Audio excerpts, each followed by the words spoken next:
आप अपने घर के सामने वाले पार्क में बहुत सारे बच्चों को खेलते हुए देखते हैं, तो आप उन्हें देखकर क्या कहते हैं? They are playing. वे खेल रहे हैं। अगर एक बच्चा खेल रहा होता है तो आप क्या कहते हैं? ही इज प्लेइंग या शी इज प्लेइंग। अगर ये बच्चे हर रोज खेलने आते हैं तो आप क्या कहते हैं? They play. वे खेलते हैं। अगर एक बच्चा हर रोज खेलने आता है तो आप क्या कहते हैं? ही प्लेज या शी प्लेज। इन सभी सेंटेंसेस में प्ले क्या है? एक वर्ब है, और प्लेइंग भी क्या है? एक वर्ब है। प्ले का मतलब होता है खेलना और प्लेइंग का मतलब भी होता है खेलना, लेकिन प्लेइंग क्या है? एक आईएनजी फॉर्म है प्ले वर्ब की। यहाँ पर आप देख सकते हैं कि प्लेइंग वर्ब दोनों ही सेंटेंसेस में चेंज नहीं हुई है, लेकिन प्ले वर्ब दोनों सेंटेंसेस में चेंज हो गई है। एक सेंटेंस में है प्ले और एक सेंटेंस में है प्लेज। अब आप ये सोच रहे होंगे कि ऐसा क्यों? यहाँ पर वर्ब चेंज हो गई और यहाँ पर वर्ब चेंज नहीं हुई। यहीं से हमारा कॉन्सेप्ट आता है फाइनाइट और नॉन फाइनाइट वर्ब्स का।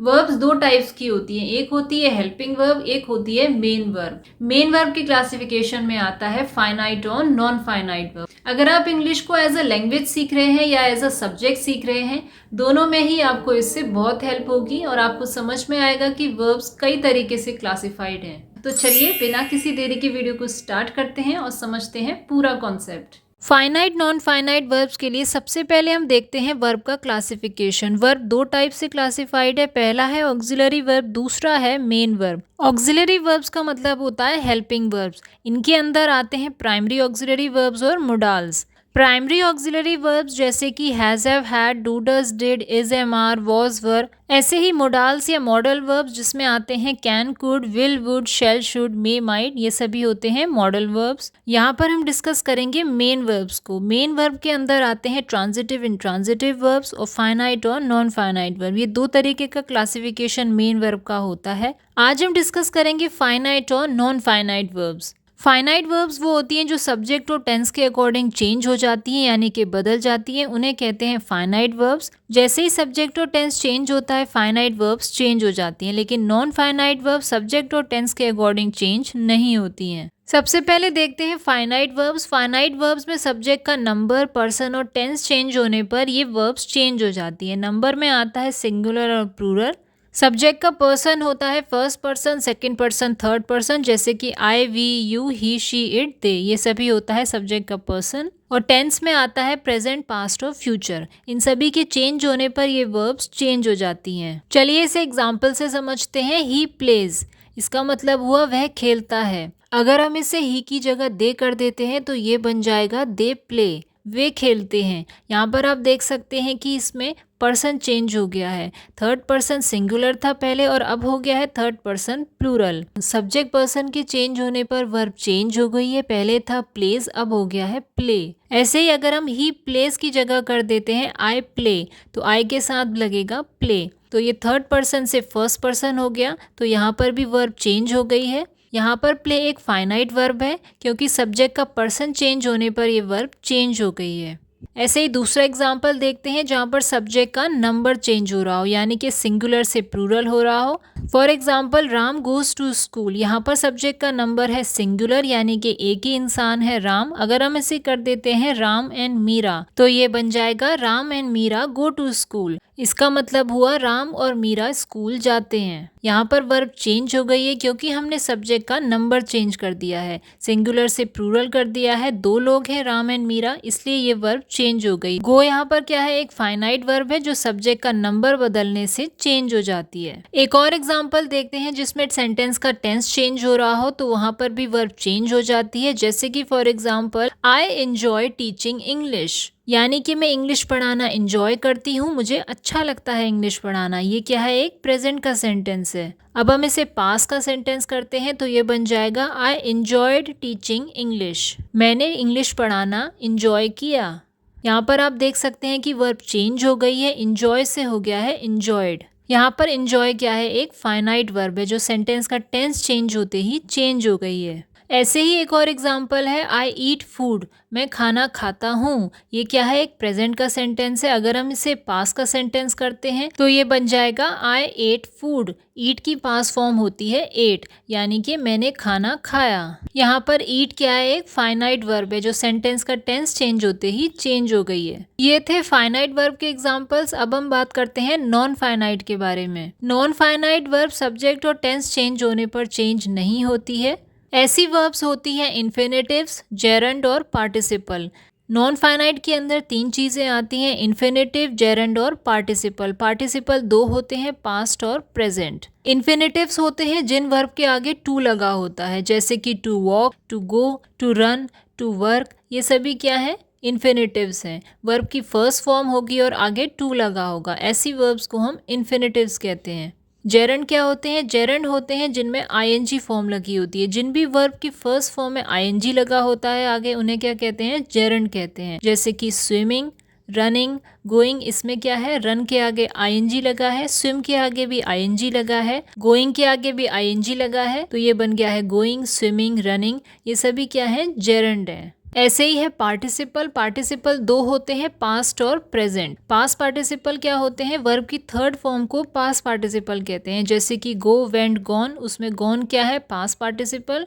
ऐसे ही डू, डिड, डन, डन क्या है, पास्ट पार्टिसिपल। वर्ब की थर्ड फॉर्म को पास्ट पार्टिसिपल कहा जाता है। ऐसे ही होता है प्रेजेंट पार्टिसिपल। वर्ब की फोर्थ फॉर्म को प्रेजेंट पार्टिसिपल कहते हैं। वर्ब की फोर्थ फॉर्म में वर्ब के आगे आईएनजी लगता है। अब आप ये सोच रहे होंगे कि जेरेंड और प्रेजेंट पार्टिसिपल में क्या डिफरेंस होता है। जेरेंड में भी वर्ब के आगे आईएनजी लगता है और प्रेजेंट पार्टिसिपल में भी वर्ब के आगे आईएनजी लगता है। जेरेंड में जब आईएनजी लगता है तो वो एक वर्ब ना होके एक नाउन बन जाती है, यानी कि या तो वो सब्जेक्ट की तरीके से वर्क करती है या फिर वो ऑब्जेक्ट की तरीके से वर्क करती है। लेकिन प्रेजेंट पार्टिसिपल में जब आईएनजी लगता है तो वो एक वर्ब ही रहती है। For example, swimming is my favourite sport. यहाँ पर स्विमिंग क्या है, एक जेरेंड है, ना कि एक प्रेजेंट पार्टिसिपल। स्विमिंग यहाँ पर एक जेरेंड है, एक सब्जेक्ट की तरीके से वर्क कर रहा है। Swimming is my favourite sport. दूसरा एग्जाम्पल लेते हैं, I am going to cinema. यहाँ पर गोइंग क्या है, एक प्रेजेंट पार्टिसिपल। यहाँ पर गोइंग जेरेंड नहीं है क्योंकि गोइंग एक वर्ब को बता रहा है, तो ये क्या है, एक प्रेजेंट पार्टिसिपल।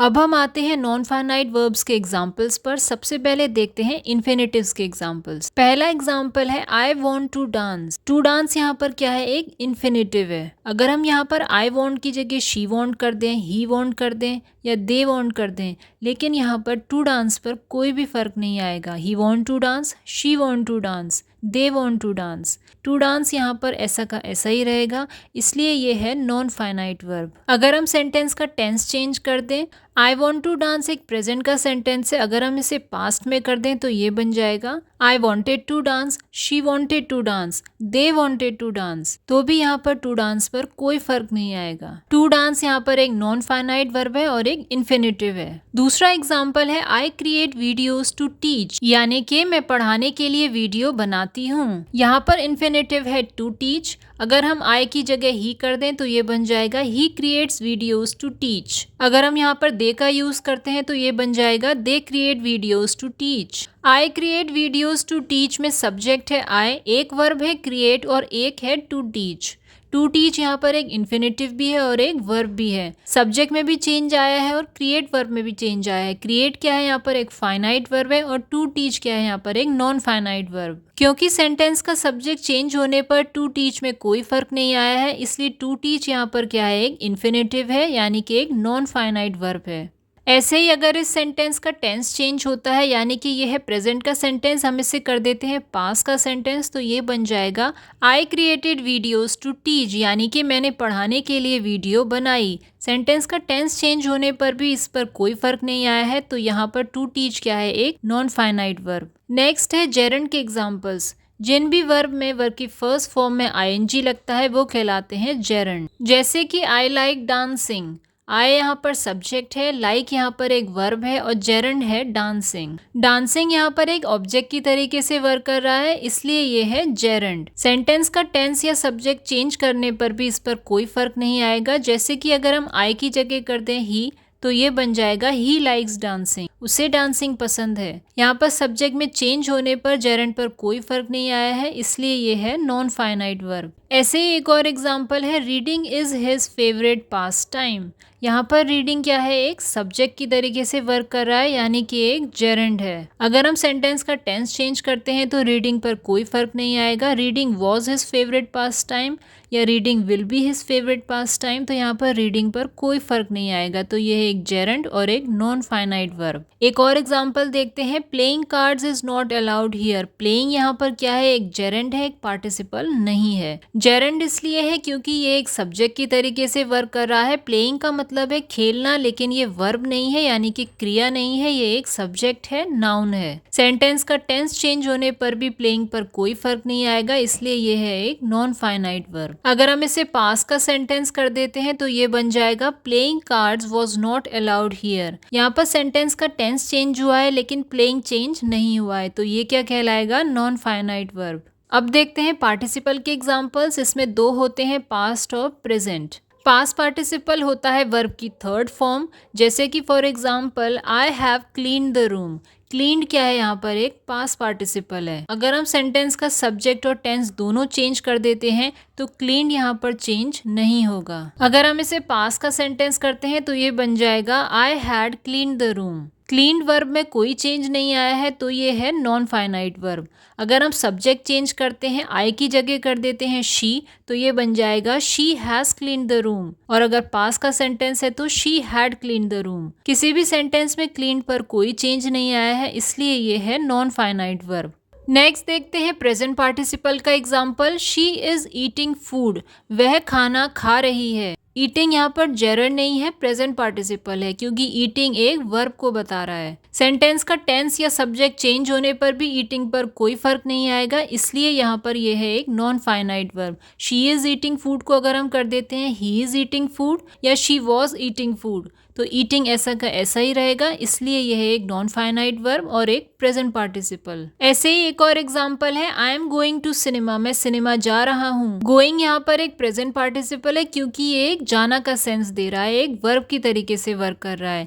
अगर हम इस सेंटेंस में सब्जेक्ट चेंज कर देते हैं, she is going to cinema या he is going to cinema, तो यहाँ पर गोइंग पर कोई फर्क नहीं आएगा, तो ये बन जाएगा नॉन फाइनाइट वर्ब। अगर हम सेंटेंस का टेंस चेंज करते हैं तो ये बन जाएगा she was going to cinema. वह सिनेमा जा रही थी। यहाँ पर भी सेंटेंस का टेंस और सब्जेक्ट चेंज होने पर वर्ब पर कोई चेंज नहीं आया है, तो ये क्या कहलाएगा, non finite verb. I hope आपको फाइनाइट और नॉन फाइनाइट वर्ब का एक कंसेप्ट बिल्कुल क्लियर हो गया होगा। जेरेंड और पार्टिसिपल के डिफरेंस में भी आई होप आपको अब कोई कंफ्यूजन नहीं होगा। वीडियो को लाइक जरूर करें, चैनल को सब्सक्राइब करना ना भूलें। तब तक के लिए मिलते हैं नेक्स्ट वीडियो में।